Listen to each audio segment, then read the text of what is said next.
Donc au Mali, les djihadistes avaient raison de vouloir imposer la charia. Ben oui, ça paraît normal. C'est-à-dire, enfin, pourquoi est-ce que les gens dans leur pays n'auraient pas le droit de mener leur politique? En Afghanistan, c'est la même chose.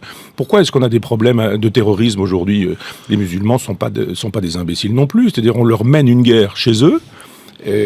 En Afghanistan, par exemple, ou au Mali, on leur rend la vie impossible, on s'en va les massacrer, on les tue par dizaines ou par centaines, et en même temps, on voudrait que ces gens-là soient gentils, etc. Ils sont pas gentils, mais ils ont raison.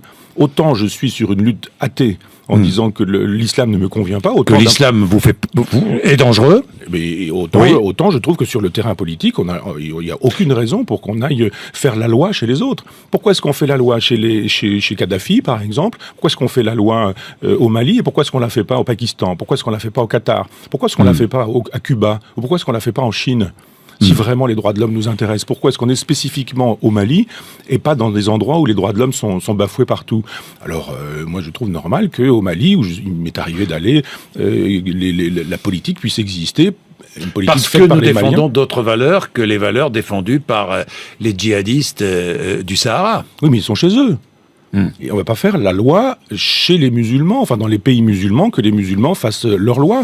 Pourquoi est-ce qu'on n'intervient pas en Israël? Pourquoi il faut arrêter de vouloir faire la politique coloniale qui est la nôtre dans des pays sous prétexte que ce serait les droits de l'homme qui nous animeraient. Ce ne sont pas les droits de l'homme qui animent Hollande au Mali.